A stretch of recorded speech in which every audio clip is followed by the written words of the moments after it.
It's off.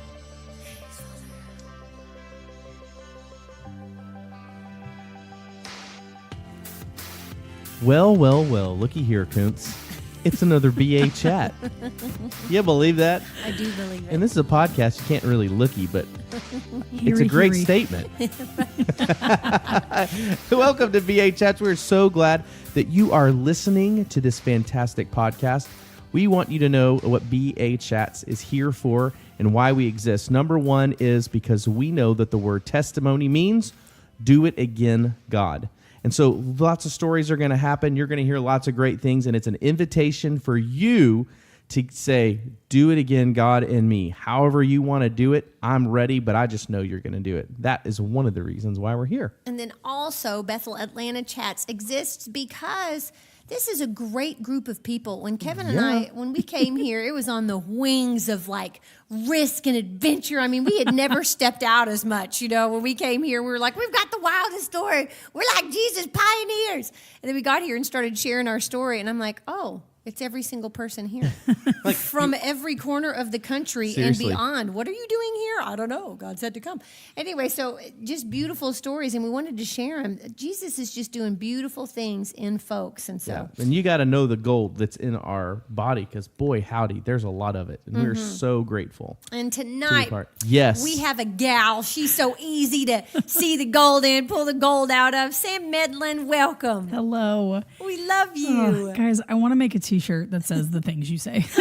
Like, boy, howdy. And boy. Jesus is doing good things in folks. Like, I folks. want to put that on a t-shirt. This is us after having worked on not doing so many. Sometimes I look up, I'm like, oh my gosh, we haven't spoken clearly in minutes. It's just all like one metaphor and one silly southern something to the next. That's shocking. We went 2 minutes this time, babe.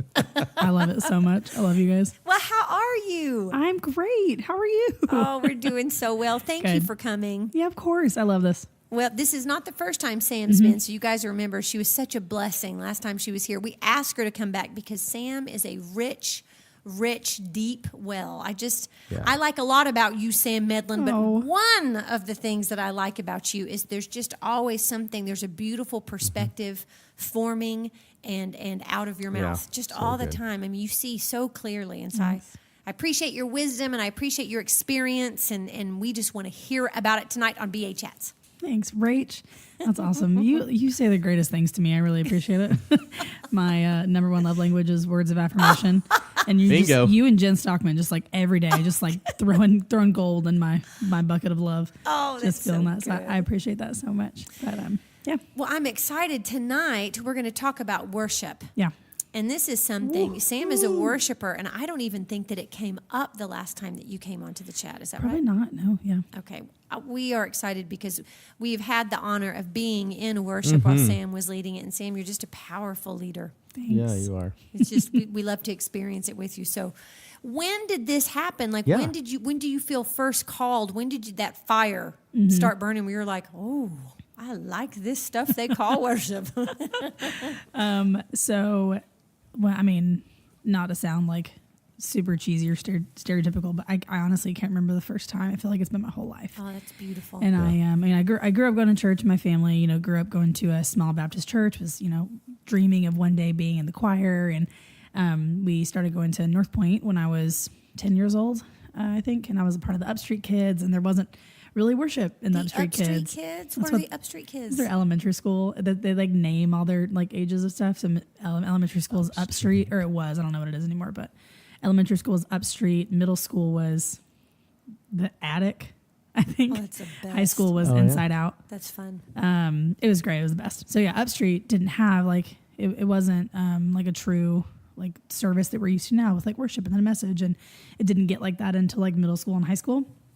And I remember just like dreaming about one day where that was a thing. And when I think it was when I was 10, like still around that time, North Point did a live recording of Shout to the Lord Kids. Oh, yes. And I'm on that album. I mean, in the choir, but still. It was so much fun. Like when they told us about it, you had to like get a permission slip, and your parents had to sign off and bring you in this whole thing. But I, like my tiny little 10-year-old self, was so excited about it. I'm gonna be famous. I literally was like, "This is awesome!" I mean, I would like sit up all night. They gave us like a demo CD to like learn all the songs and know them really well, like at home, and then come back and we do more. And oh man, I got to find that CD somewhere. It was so amazing. So that I like very clearly, I remember feeling so moved and so excited about that experience. Wow. And it's just always been in me. You know, I've always loved it. I was always in chorus. I really wanted to be like the next Reba McEntire for a long time. Which is a great goal. I love country. dream. Like that's like where I started. Like worship growing up in the church, but like country music is like so fun. I know, it's so strange. I feel like people meet me and they're like, huh? But it's so true. Like I love country. My first concert was Lone Star and Martina McBride at the Fox. Oh, That was wow. my first So great. concert, and I cried.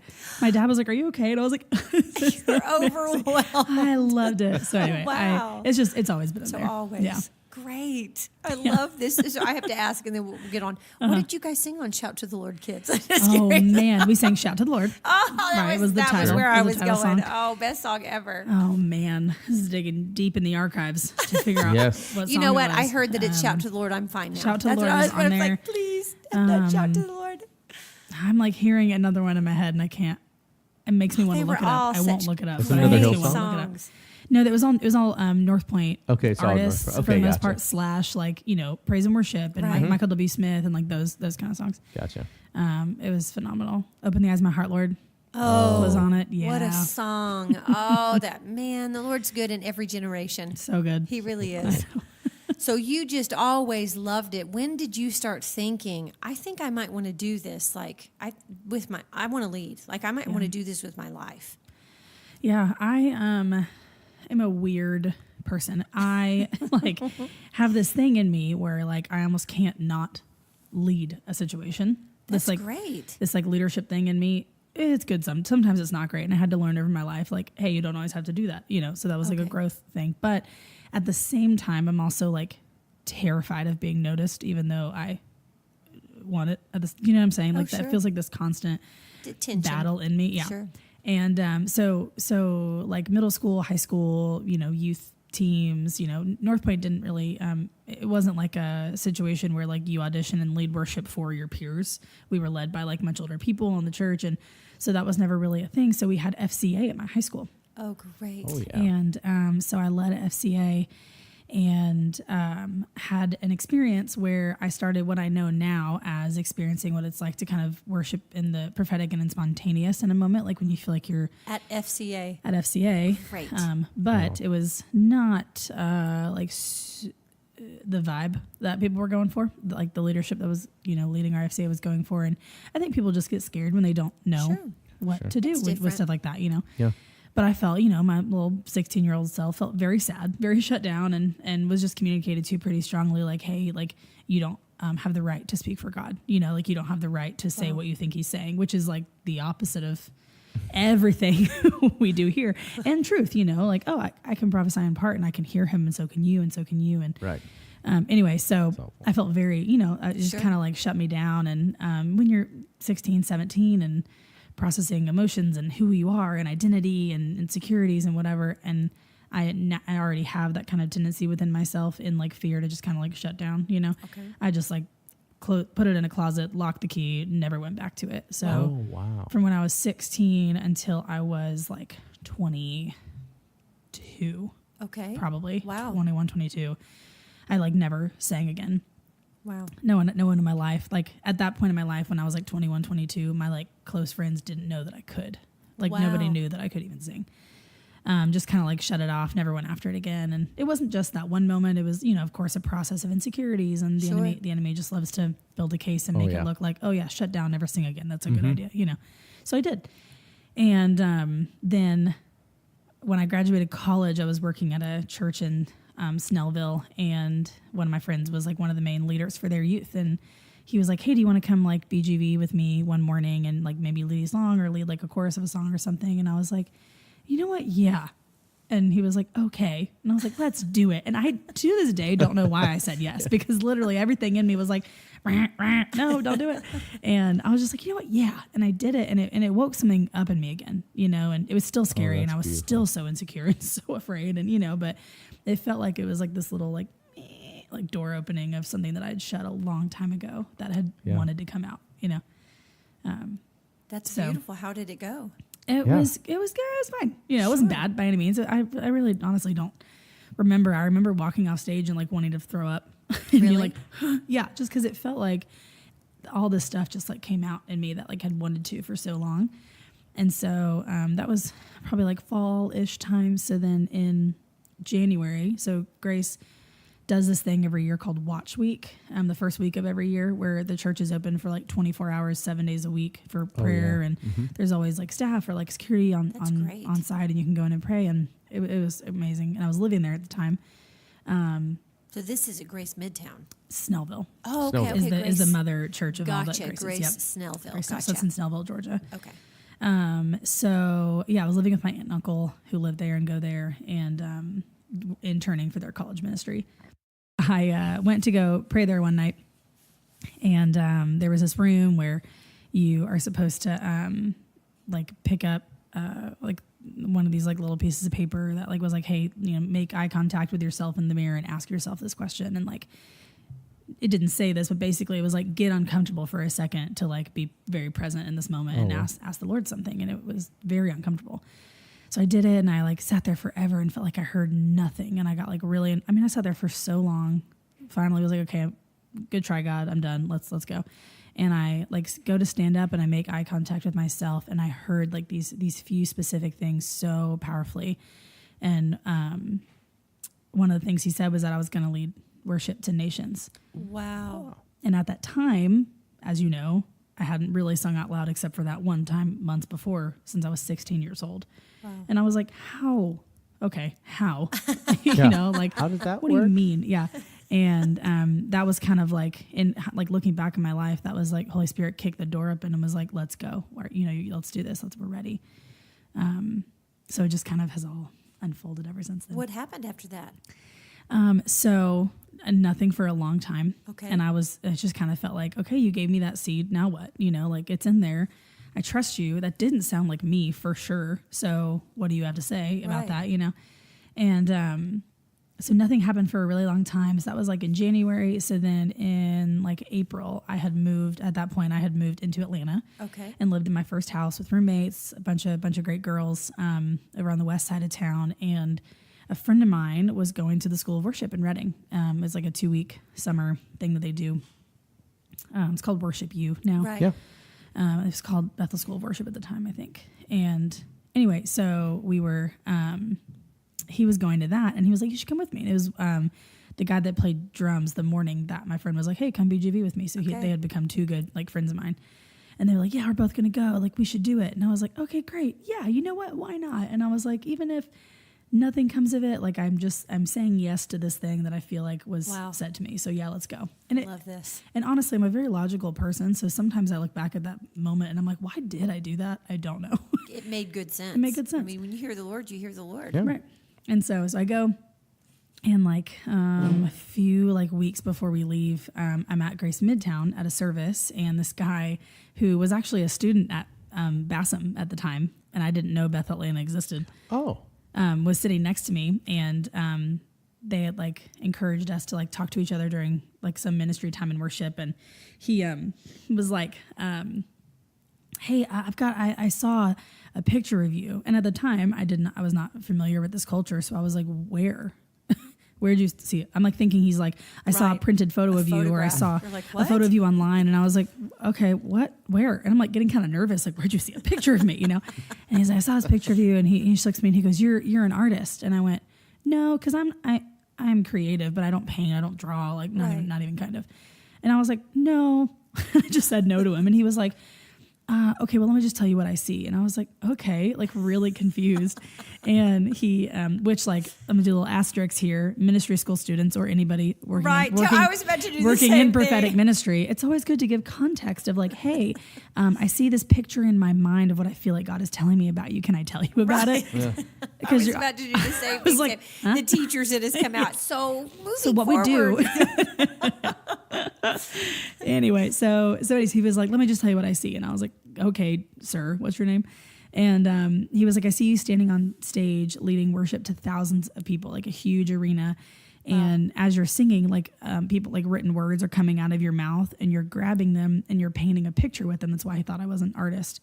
and you're painting a picture with them and you don't understand what it means, but who you're singing to is seeing the picture and they know exactly what it means.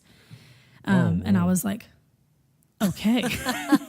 Oh, a picture. Yeah. And he was like, gotcha. all these people of like different languages are able to see what you're painting and they know exactly what it means. And he was like, different nations, different languages, like all these people are able to like understand what you're singing, even though you're making it happen and you may not even understand it. And I was like, okay. Sam, that's beautiful. So like a few weeks later, I leave and go to the school of worship, and it was just another one of those moments that felt like, okay, the Holy Spirit's like, let's kick this door open and go Sam, after it. I love that. Honestly, it just took a couple of things. Yeah. I mean, you have that word when you were praying, and then you have somebody that gave you a picture, and then you're off. Yeah. Great. Well, how did it go in Reading? It was, wow, great. Phenomenal. So many things happened, and 15% of it had to do with worship for me. Isn't that the way? But it was so powerful because all the things that kind of like died in me and like I let go of and processed through while I was there was almost like that was everything that was holding me back from really like being like, no, you said I'm going to do this and I'm going to do it. And, you know, like all these like performance thing, all these things were just dying off. Sure. And I love the way they structured the school. It was beautiful because not every single time you sat down and listened to a speaker was it about worship, so to speak, you know. Sure. Yeah. It was about singing. Yes, exactly. Right. It was about like all these different beautiful, everything we teach, all our core values, like honor and identity and like God is good and, you know, going after all these things. And so all this stuff just like died in me that was so powerful. And I remember like a few months after when I got home, I was like, I do a lot of worship. Me personally, like they had like classes that like you could go in and do a songwriting class. And if you had a song that you already wrote that you wanted to perform for Brian, Amanda, and a few other people, like you could, and they would give you feedback. And it was great. Like there was beautiful stuff like that. And I like sat in on a guitar class. Do you play? No, I mean, I know G, C, and D, y'all. All right, that's all I got. That's all you need, I am baby. not That's a all you need. guitarist. Okay, so this guy, his name is JP. I think his name's JP. Anyway, he plays there still, and he was like teaching an elective on guitar. He was like, so guitarists, like sign up for this class, come in here, and there was like open room, and I was like, I'm gonna go. I want to sit in there. Everybody had their guitar and like their pedals and like their setup, and I'm in the back, and he's like, are you in the right class? And I was like, yep. Yeah, I am. And he was like, do you play guitar? And I was like, no. And I was like, I know it makes no sense. And I was like, if someone needs to be in here and I'm taking a spot, let me know. And he was like, no, there's plenty of room. I was just curious. And I was like, no, I just feel like I'm supposed to be in here. And I learned so much, like the things that he was teaching. I just feel like I just received like so much from that class. So there was all sorts of stuff that I felt like didn't have anything to do practically exactly with my area of worship, but I feel like got free. I gained so much and got so free of so much when I was there. Yeah. Well, how much does that have to do with worship? Good grief. Yeah. So freedom. Much. Yeah. What in the world? Okay, so you came back to Atlanta, and then did you start leading, actually singing? I did because Great. So that ended in July. I came back to Atlanta and started first year in September. How was it? Great. So this is actually the first time that you're leading. Yeah. So Okay. So first year, the way that worship happened at the school then was you had auditions. And so we, like towards the beginning of the year, we had worship auditions, and I made the team and just went through a whole big clunky process all year, just learning technical things, practical things, continuing to have things kind of die off in me that need to die off. And yeah, it was great. It was a great experience. Great. And so you're leading worship. Were you thinking, this is the dream, this is the dream? Yeah. There were parts of me that felt that way, but looking back now, I can name that it was still stuff that needed to die off. Sure. And big things for me were like performance and identity. Great. Being wrapped up in like value, and like all that kind of. Speak into that for people that are leading worship that are listening, because it's just huge. Totally. Yeah. So I'm a very high achiever. Like I feel really good when I like have a task and I do the task and I do the task well. And the task sometimes can be a performance, right? And I was a competitive cheerleader growing up. I don't know if you guys knew that about me, but I was. Are you kidding? I love your little cheers. You still do. Yes. Competitive cheerleaders still are doing their cheers. It's in me, ingrained in me. And so I was very like performance driven, right? Sure. Like we would compete and be scored on how well we performed. Like that was you were trained to perform, trained to compete, which is Totally. a great skill. Totally. Yeah. And it was wonderful and I loved it. But So anyway, so that was just in me in a lot of different ways. And so a lot of that kind of had to die off me. And the Lord is just so generous and sweet and loving and wonderful, and likes to really kind of set up situations where we have a choice to grow or to not. That's great. And I had opportunities, one to the next, to the next. Yes. But it's beautiful. So I had a few different moments that it's like I wasn't able to identify those things were in me until you're in a situation where you're squeezed, Okay. And so I got asked, a friend of mine asked me to come sing the national anthem at his 5K. Lucas, if you're listening to this, I love you. I don't know if you know how impactful this moment was for me, but it was bad, Rachel. Oh, no. Impactful in a bad way. It was bad. Impactful like a tooth gets impacted, like that. Like that. So what happened? I grew up singing the national anthem at sports games and like all sorts of stuff. And, so it was like, he asked me like, hey, we're doing a 5K. You want to come sing? And I was like, yeah, why not? Like it literally is like in my back pocket. Yeah, I totally got it. And I have obviously a lower voice.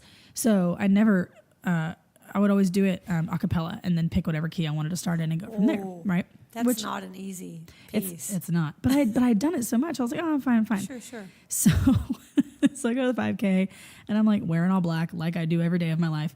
And I like look, I got my sunglasses on. I like walk up and there's like thousands of people at this thing. And they had like a little prop stage and Lucas is just like the greatest person and he's such a celebrator. So like everybody we met, he was like, this is Sam. She's amazing. She's wonderful. She's a beautiful singer. And I was we all need a Lucas in our lives. He's the best. And so anyway, so I think his brother maybe or his friend or someone like introduces me but it was like kind of like a weird, awkward thing where it was like, oh, do I walk up now? So there was just all this like, like when those things happen, you just get nervous. Yeah. And there were just those like weird little anxiety moments. And then I tripped going up the stairs as per usual to myself. And so I'm just kind of like, so my whole, my body kind of tightens and your voice does too, when that happens. Like, and that messes with, you're able to, like your ability to like breathe and start where you want to start. And so anyway, the first note that came out of my mouth, I knew I started too high. I knew it. It was like, oh no. Well, and I'm having this that piece. I mean, you jump like it's over an octave. It just goes up forever and ever. Forever and ever, up to the stars. And so I'm like, oh no. So, I mean, I'm having this whole dialogue in my head while this is happening. And I just know it. And so finally I get to, and the rocket's red glare, right? And nothing comes out. It's like, it's like a whisper, like nothing. Okay. And I'm like, oh no. And so it's like time just like slowed down. Okay. Yeah.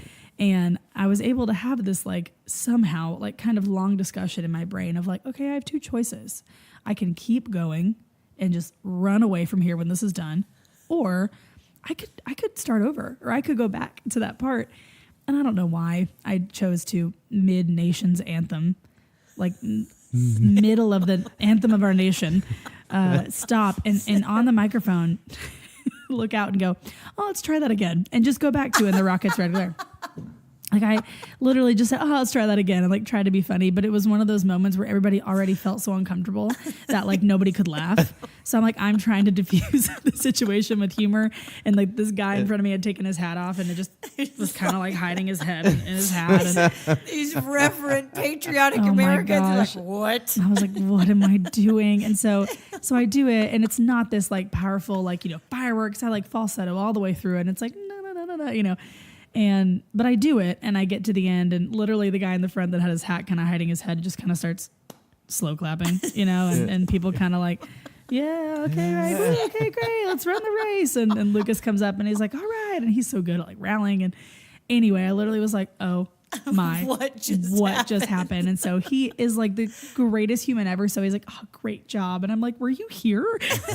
Were you there for What were you doing? You weren't listening. Where are you? And so I say goodbye, whatever. And I leave and I go get in my car to drive home.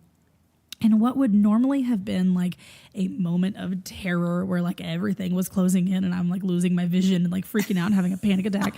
Like what normally losing my vision. Just like tunnel, it all goes gray and speckly and you pass out.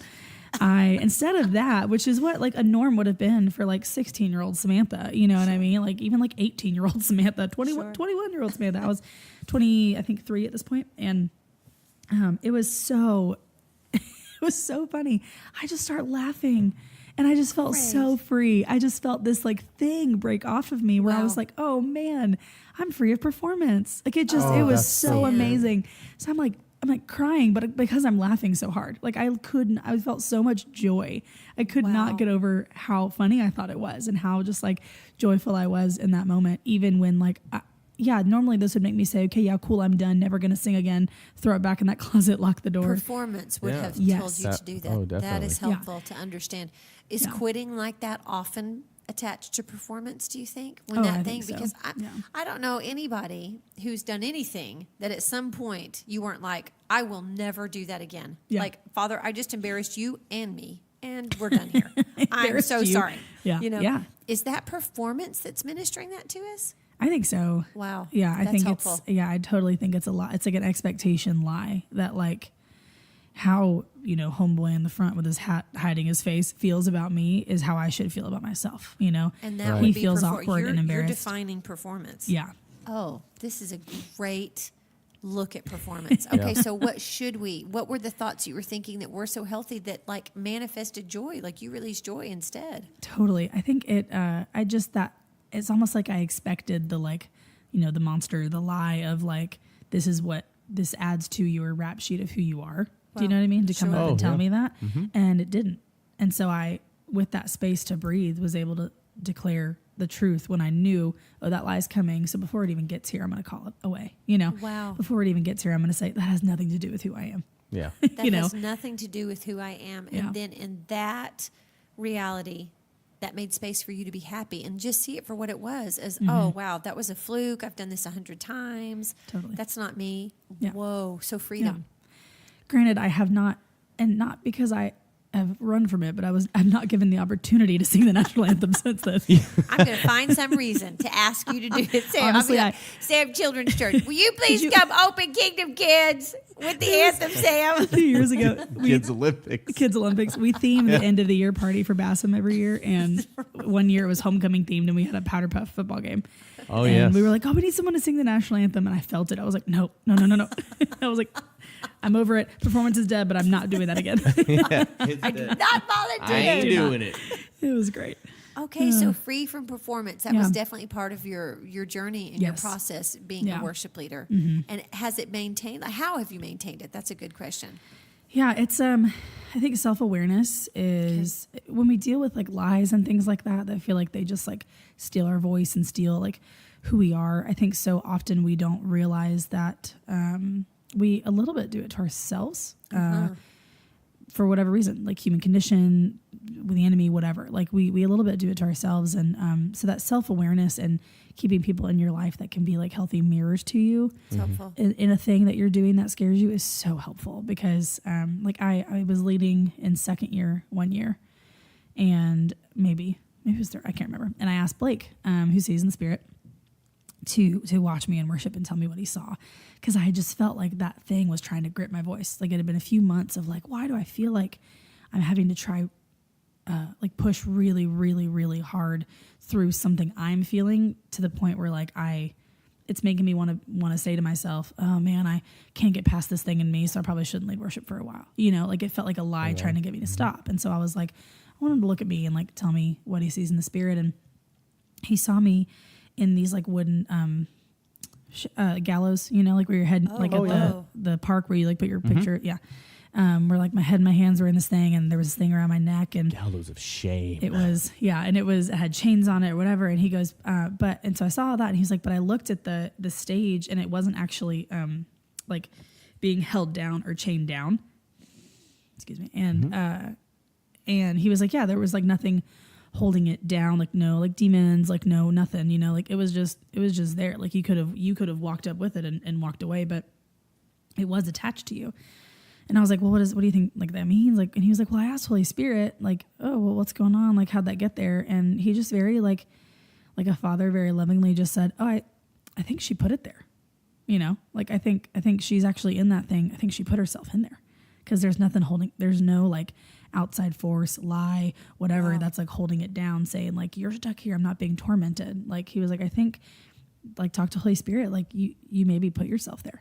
And I was like, it like blew my mind. I was like, oh my gosh, I did, And the second like of just that mirror kind of being turned and placed and being able to see like, oh, I think I'm choosing to walk in this. It just felt like the whole thing blew up. And, so I think that self-awareness piece of knowing like, okay, this is my thing and I'm going to kill this giant and another giant's going to come up, and that's not supposed to defeat us. That's supposed to say, okay, I killed that giant, so now I have this key, and now I'm going to kill this giant and I'm going to have this key. Oh, that's good. That's helpful. Yeah. And I think we we feel defeated by thinking something like, oh man, I'll always deal with this. But sometimes that's freedom to know, like, not like in a, oh, I'll always deal with this like negative way, but like, this is my thing. Like, I'm going to kill this because my children won't deal with it. And because every single time I meet a person that has the same giant on their land, I want to give them all the keys that I've received from it, and just be committed to that growth. And I watch this YouTuber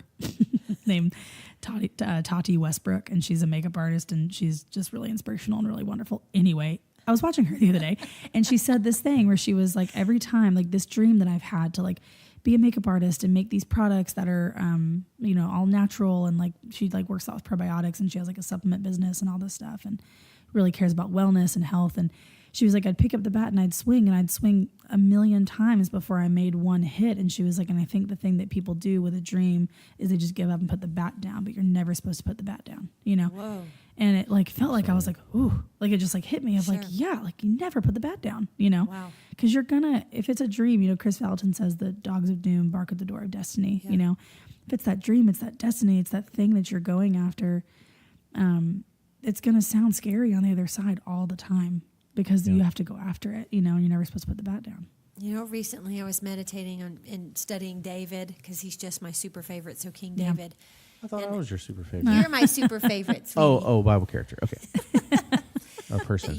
That Goliath, when he defeated that Goliath, he went from somebody who no one knew, nobody knew his name. Now he was seen in the eyes of the Lord for sure. Like he had been working it out with the Lord. He'd been building a relationship with the Lord, but he was nobody. He was a total zero. Oh, I just came up with a funny thing. He went from a zero to a hero in one. That'll preach. That was an accident. That'll I preach. heard it coming in my imagination. But he the went anointing of Joel Osteen right there. He went from no identity, no name, to a national hero by defeating one giant. And it helps us. We need to see our giants that way about, no, this is like a rite of passage. This is there's so much promotion on this other side. Yeah. I'm not talking about fame. I'm talking about, wow. I mean, whatever it is. Living. Freedom, joy. I mean, just living. Good living is on the other side of the things that we have to overcome. So they're nothing to avoid. Yeah. Man, we need to like head. David picked up his 5 stones, his grace, and he ran out at Goliath. So yeah, it's helpful. I think when it comes to dreams and like callings and like things you have on your life, destinies that are like great and huge, and maybe they involve amplification from a stage, but maybe they don't. Right. They don't have to look like that. I think we forget about all the thousands of people along the way that we have the opportunity to connect with and empower and show them the kingdom. Even as we go after that dream and swing about 1,000,000 times and maybe hit it once, and I think hitting it. So like for me, worship, like swinging about and like hitting it doesn't always look like being on stage with a microphone in front of my face. Yeah. That hit doesn't always look like that. Because this is what the Holy Spirit's been ministering to you lately. Is that right? Yeah. He's been talking to you about it because you are leading worship and you are on the stage and you've got your microphone, but that's not all that it is. And I love to hear you talk about this. Yeah. So fill that out for us. Totally. Yeah. I heard a testimony recently, I think it was from Sean Bowles, where he was talking about this young kid that was an actor who lived out in Southern California. And I hope I don't butcher this and get it totally wrong. But what I heard was that he, was going with his parent to an audition, and he's at the audition, and another kid auditioning for the part that he also wanted had the flu. And he's like, hey, like I forget if it was mom or his dad. I want to go pray for that kid that has the flu. And the parent's like, okay, well, I want you to totally do that. Just kind of like lovingly coaching and parenting them through a situation of like, ask yourself, is it honoring the environment? Do you think that's going to, like, how are people feeling about that? Asking good questions. And he's like, yeah, I hear all that, but I want to go pray for him. And so he's okay, go pray. So he goes and prays for the kid that has the flu. He gets healed on the spot. immediately. What? And then that kid goes into his audition and he gets the part, right? Wow. And so the guy comes out, not the kid that prayed, the kid that was sick, goes in and gets the part. And they come out and like, all right, thank you. We like made our decision. And they go home and the parent, is like, all right, how you feeling about that? Like, you feeling okay? Like, you didn't get the part and you prayed for the kid and the one you prayed for got the part. And he said, this is my calling. Like, acting is my calling. That's what I want to go after. But like that kid is my destiny. Like, these people that I meet along the way are my destiny. And I was like, oh my God. Like, it just like felt like it like woke that thing up in me that as we go after this thing, like, sure, worship's my calling. And maybe that looks like one day writing an album and having it go somewhere and like maybe sure making money from it or whatever, but maybe it doesn't. And everything along the way, every single like step we take, not to sound like cheesy, but every move we make, every step we take, I take in you.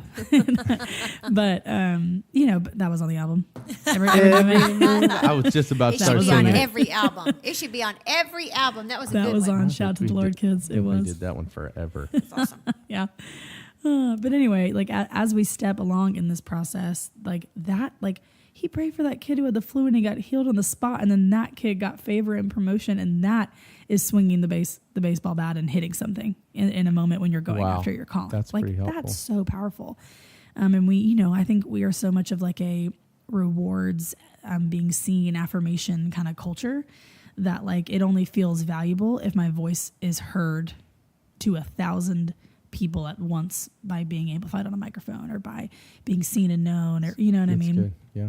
Like we attach so much value with that. So Vanessa Hale, who's the worship director here, she's one of my best friends, and we like for years have been talking about like, okay, how do we blow that up? How do we break that of like someone, coming up and saying, hey, I want to be a part of the Bethel Anna worship team, that like that how does not look like, okay, great, you're going to be on stage next week leading the whole service. Like that does not mean you're a part of this team. Like that is not the definition. Sure, it might be a behavior or a characteristic or a fruit of what it looks like to be a part of this team, but that's not what it means to be a part of this team. Like I lead at our school, I lead at Bethel Equip. I don't ever lead on a Sunday, Sure. like that's not like an area or a platform that is like in front of me right now, or favor that's in front of me right now. And that's not a bad thing. Sure. But it gets really, really easy to let resentment build up and to let that, that stuff build up. And, we teach this in the school of like, you're going to be praying all year for breakthrough that the person next to you is going to get and you're not going to get. Like that might happen. And what do you do in that moment? Like what does honor look like in that moment? Yeah. Can I celebrate Vanessa as my best friend and someone I love when she's doing something that I dream of doing? Yeah. Like that's hard. Yeah. It's a really hard thing to ask yourself. And when you're in the moment of really feeling it, like that's in that moment, that's what it looks like to pull heaven down and be like, okay, this perspective gone, scales off my eyes, heaven, what do you see? And it's not a fuzzy little Band-Aid that's like, oh, let's pull the perspective down and now you'll feel better and not deal with the thing you're really thinking about. No, like when you pull heaven down, that actually changes your mind completely, to where your question is not, when am I going to be seen? Your question is like, okay, if this is my calling, what does it look like for me to do that right now? And I think, I think we so often want to, at age 18, you get the call of like, I'm going to be a worship leader. This is what I'm going to do with my life. And then at age 18 and a half, you expect to be the headliner at Passion Conference or whatever, you know what I mean? Sure. And I think even outside of the church world, even just in the corporate world, like, no, there's like steps you got to take, man. Like you got to grow, you got to process, you got to learn. Like I wake up one day and I'm like, I want to be the CEO of an IT company, and I knock on the door and I'm like, hire me, That's just in a healthy way. You've got to go through process. You've got to grow. You've got to learn all these things. And especially when it comes to, not even just especially when it comes to anything, it's so important to have the time of being hidden and the time of growing. That's helpful. Because we've got to get to a place where we're big enough and strong enough to hold the weight of our destiny. Because if we don't, the vessel will crack and it's a mess, and messes can be cleaned up, and that's great and that's wonderful. But Danny Silk was here recently talking about like throwing clay. Remember that? He was talking about. It was wonderful. He brought it. We had a podcast with him, and I had Oh, to you tell did? it again. Yeah, like, it's so powerful. I was like, share this with the planet, because Yes. that was a great So metaphor. good. Yes. Yeah. You got to get the bubbles out, because if you build the thing and put it in the kiln and there's bubbles in it, it's a bomb. It's going to explode, And that's just a perfect example of like, you've got to be a vessel big enough and strong enough to hold the weight of the call that you've been given, or the destiny that you've, that the Lord has spoken over your life. And yeah. Talk to us about what else is worship besides singing, besides playing. Oh, yeah. What else is it? Because Yeah. it can't just be that. That's a great question. What is it to you? Question. I love, so the Bible has 7 different definitions and translations for the word worship, I think, or maybe more. And it feels so powerful that like, it's not just standing on a stage with a microphone in front of your mouth and singing, or with an instrument or whatever. I remember we recently in the last year lost a student had passed away that we like loved dearly. And the next Sunday that we had service, Dan Weber was opening worship. And he said, for some of you today, worship is going to be a sacrifice of praise. It's going to be really hard to worship because you're in pain and you're hurting and you're sad and you're questioning. And it's difficult to just all of a sudden step in and be joyful when that is such a reality in your life. Like, he was talking to students that were close to her. And, he said, this is going to be a sacrifice of praise today. And that is another form of worship. So I think it's so important to know that it doesn't just, look one way. And I love, there's there's like so many stories like flowing through my head that I'm like, oh, I'd love to share that. Oh, I'd love to share that. And you know me, I can be a long storyteller. You're a good storyteller. But thank you. But yeah, it's so much more than that. And it looks like showing up to what's in front of you in the moment, whether you're alone in the field tending to the sheep, or, the king on the throne being, ruling over an entire nation, like in terms of David is what I'm referring to. But, it doesn't matter the level. And I think that is where we have to kind of smash together what it looks like to have heaven and earth like smack together and meet, because especially in America, like that's our culture. That's our normal, is grow, be seen, be successful, maybe make a profit off of it, and that's not bad, but heaven doesn't look like that. Heaven doesn't look like step, increasingly ascending to success. It looks like zigzag 1, 5, A, Z, like it's so not even any path. It looks like think roots. Yes. It looks like good, the roots of a tree. Great illustration. It's a great illustration. And we came up with the line straight towards the top, which but really growth looks like roots. Totally. Yeah. And they're all over the place. And they're fighting the whole time. It dawned on me one day, I told Kevin, I was like, Kevin, I'm having a revelation. Trees grow up against gravity, and God did them both. Like, God made gravity to pull us down, and he made everything to grow up. That's really beautiful. That resistance is just super healthy. Yep. And it's so, it's natural, not supernatural, to think that resistance means something bad. It doesn't. It is the way God made it. Yeah. I think Jen recently said adversity fans the flame of the Lord's presence. Wow. Or adversity fans the flame of revival. Yeah, no, it was adversity fans the flame of the Lord's presence. It's beautiful. Presence. That when we're met with that resistance, we're met with adversity, it becomes a giant fan that's just it's fanning a flame to run smack dab in his presence. Is worship just whatever you're doing unto the Lord? If you do it unto the Lord, does that make it worship? Oh yeah. I think there's worship and then there's praise. And in the Bible, there's like 2 of the definitions. There's worship, which is that it's almost like honoring what you're doing with excellence and doing it well, and it does nothing. Yeah. If I'm raising sweeties. Yeah. If I'm like whatever I'm doing, if I'm talking to somebody. Totally. I'm just doing it well unto you, Father. Like, I'll keep eye contact so they know you're valuable enough for me to look you in the eyeballs. Totally. Worship. Okay. Totally. And then we have praise, which looks a lot more like the musical lifting songs, singing songs, like those are just 2 like really simple pulled out like definitions of what it looks like. And that's why when we talk about praise and worship, it's praise and worship. It's not like praise / worship, because they're the same thing, Right. It's like when people talk about hope and what did Danny said this recently, where he was talking about hope and faith. They're not the same thing. They're two very, very different things. You know, we have faith, which is the rock that we stand on, and we say, I'm going to believe in this, I'm going to believe in this. And then because we're not God, if and when it doesn't happen, we have hope to fall back on. And hope is in trusting in the nature of God, trusting in that, you know, but people so often just combine the two, like they're the same word and they're radically different things, you know, but they go under the same beautiful umbrella of worship, even, you know, having, you know, standing in faith and then falling back on his hope. That's worship. It's fully just trusting and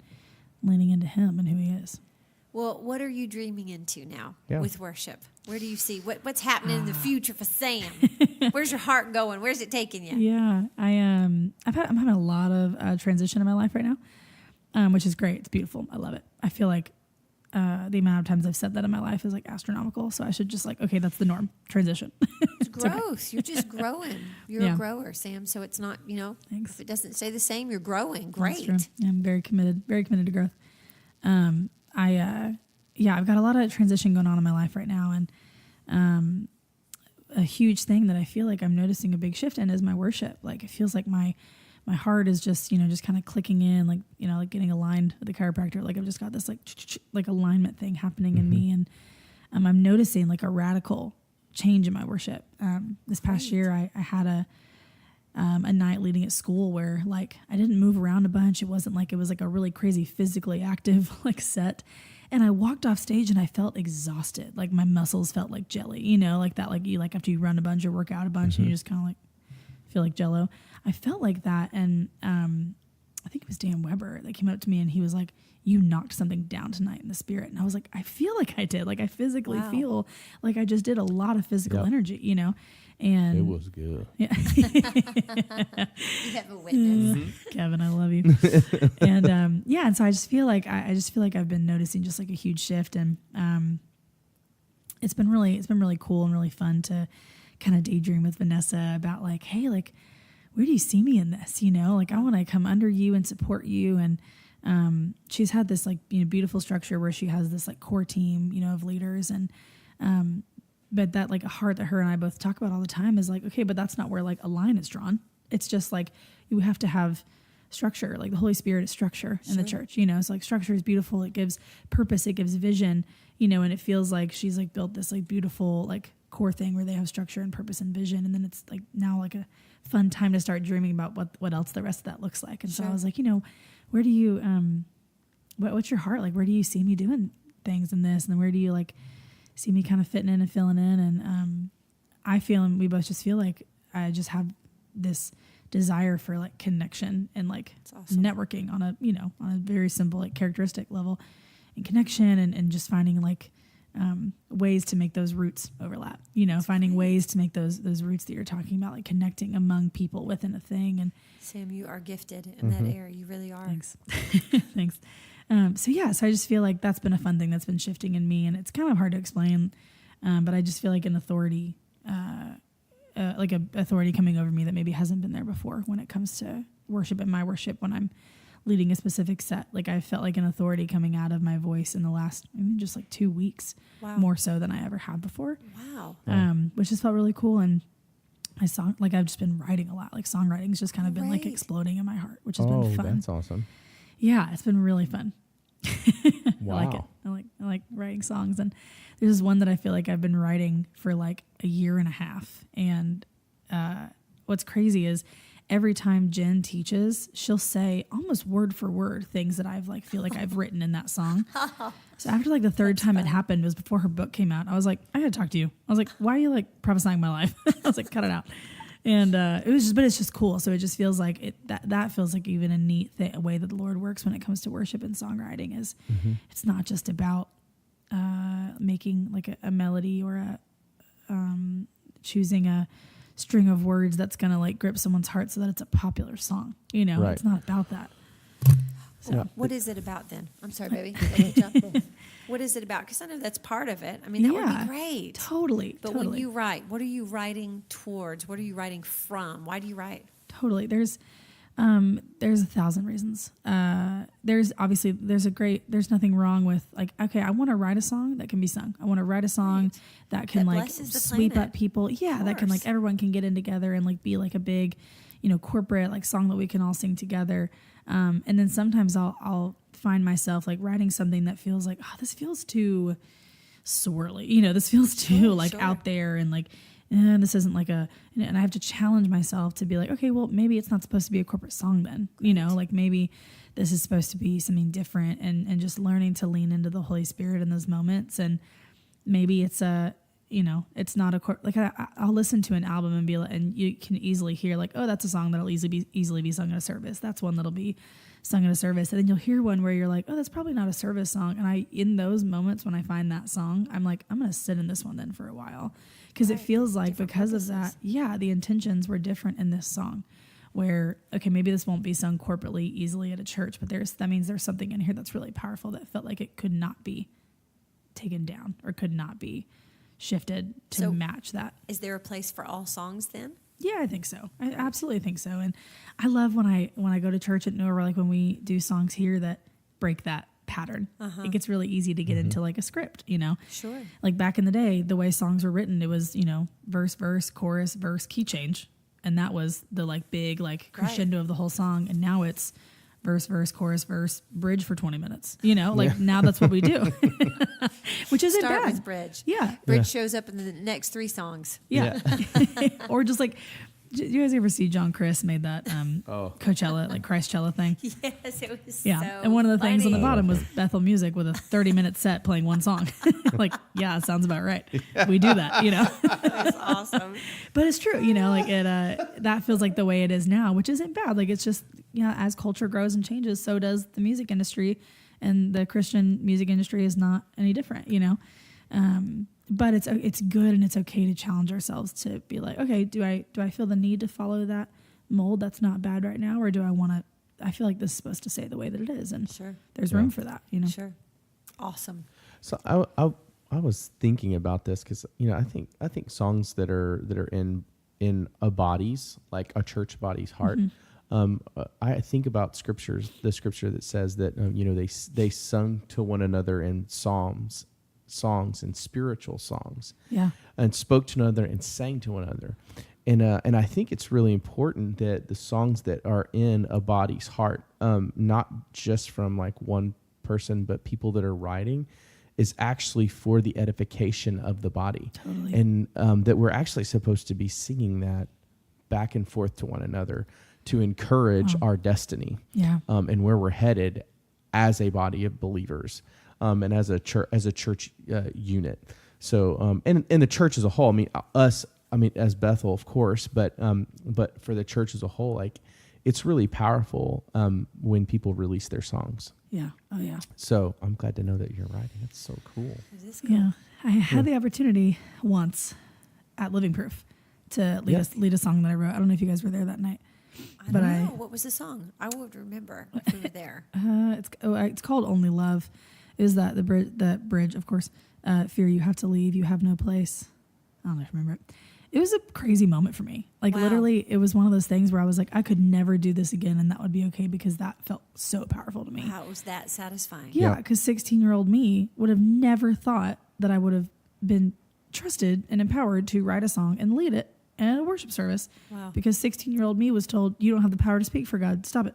Wow. So what a redeeming moment. It was so crazy. And it felt like one of those things where I was like, I asked the Lord, like, is it okay that I feel like that this is kind of like maybe just for me? And he was like, yeah, that's okay. Yeah, because it wasn't written for that purpose. You know what I mean? And it was written for obviously like to edify the Lord and to speak like the truth of like what he had like spoken to me. But in a moment, like when it happened, I was like, oh wow, this feels like you did this just for me, and that's okay. Like this is awesome. Yeah. It was so amazing. Well, it's about time to wrap it up. But already? Are you serious? I know. It is that time. I just glanced. I was like, what? It goes so fast. Speak to the people that are listening that do want to be on the platform, and then I'm going to ask you another question. But release something for them because it's a beautiful, it's a beautiful gift that people like. My Ava, I'm thinking about her. She's 15, and she's thinking at this point she wants to be a praise and worship leader. Love that. I know. So speak into that. Come on, Ava. I know. That girl, she can do it. Yeah, I think we have to like blow up our expectation of the how something is going to happen. That's really good. Because it just creates resentment. It creates bitterness. It creates disappointment and frustration. You know, we always talk about hope deferred makes the heart sick. And Right. I love that story of Lazarus, you know, where they're like, Jesus, come heal me sick. Come on, what are you doing? Get over here, get over here. And they send word and he doesn't come. And he gets there and they're mad and they're upset because they're like, well, he died, Jesus, like, way to go, Yeah, you know? right. And, you know, there's 1,000 reasons why people like, you know, communicate why Jesus wept in that moment. And I was reading it one time and it felt like it spoke so much to my heart that for one of the reasons why he took a moment and just wept was because he was like, you don't even know what I can do. You know, like he was sad for the lack of not like faith or belief, but that hope. Yeah. And they had hope in him healing Lazarus, but they didn't have hope in him raising him from the dead. Yep. You know, their hope wasn't there. And so that felt like such a powerful thing. And so we have to blow up our expectation of the how. Like we can't think like, okay, this is how it's going to happen. You on board, Jesus? Cool. Right, like, see you there, you know? Nobody's saying that, but that is, But we happens feel on it. We accident, totally right? do. Yeah. And it's that like beautiful line of declaration is powerful and I can manipulate God. Right. You know? And it's like, okay, let's walk that. Like, we'll just walk that line forever. And that's great. You know what I mean? And so I think we've got to blow up the expectation of the how and just fully trust that if he spoke it to you, he's not in the business of tricking you. So he's going to make it happen. You know, I just don't think that there's anything in God's heart that he would put a picture in front of your face, you know, a dream in front of you.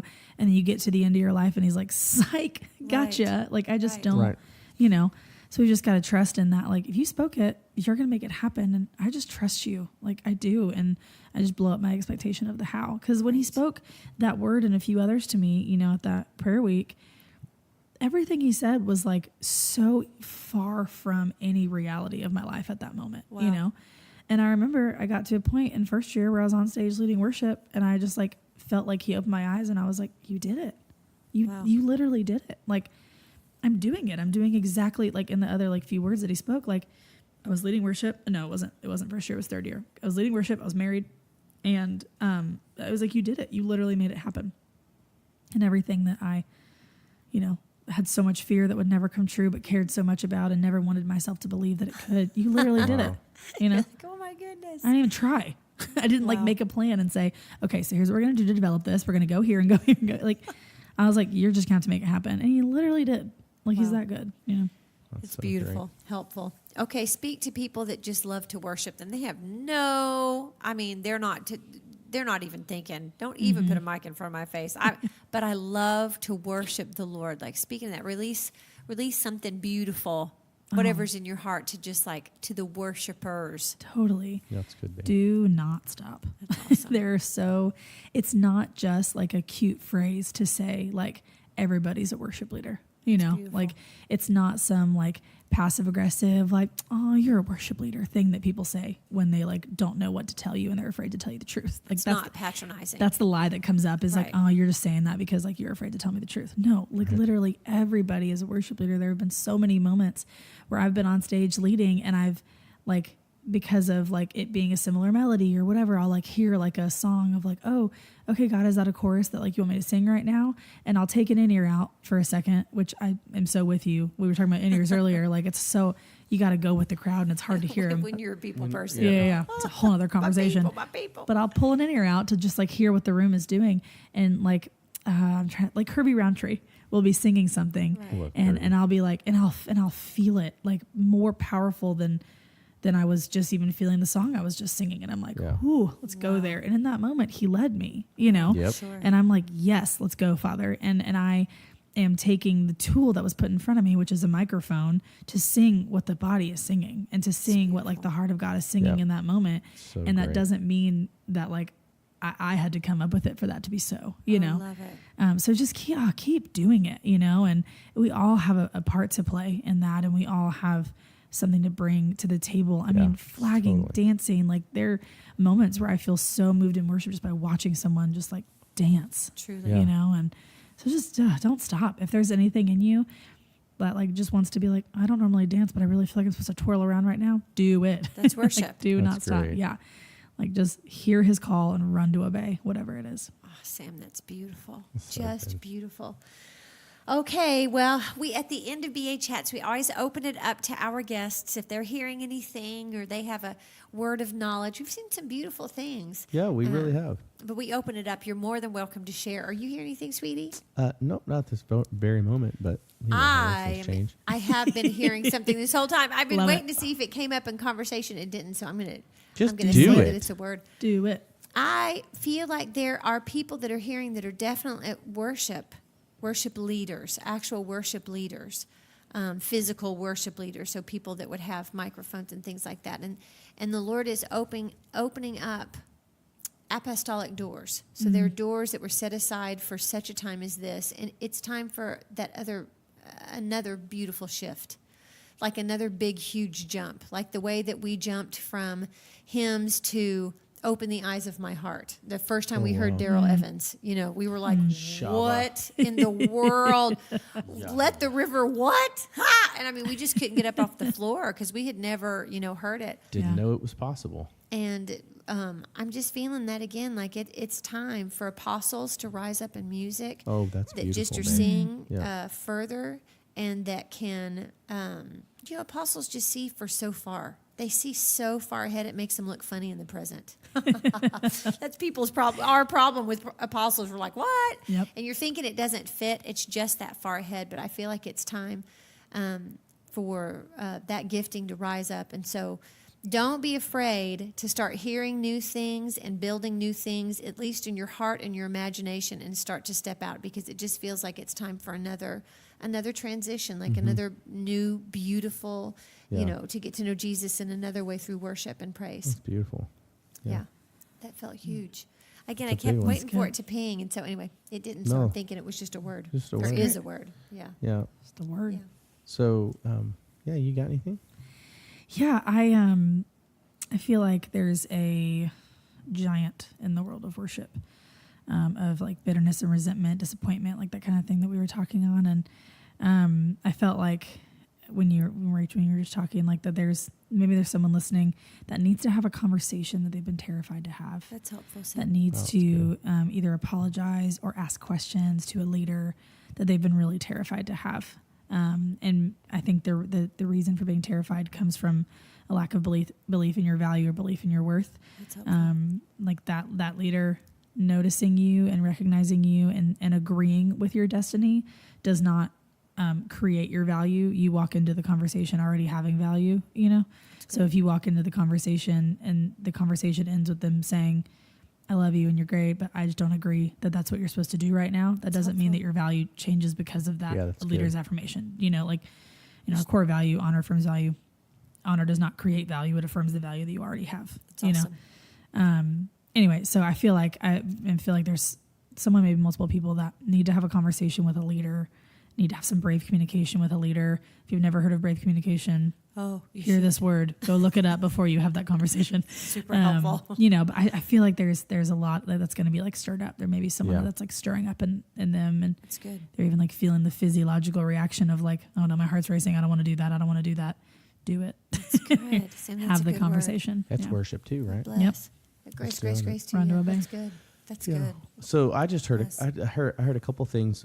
One was that I feel like there's a couple of worship leaders that are contending for miracles and signs and wonders to actually happen when they lead worship and when their team writes and just releases music. And I just gonna tell you, it's totally accessible and you can have it. Yeah.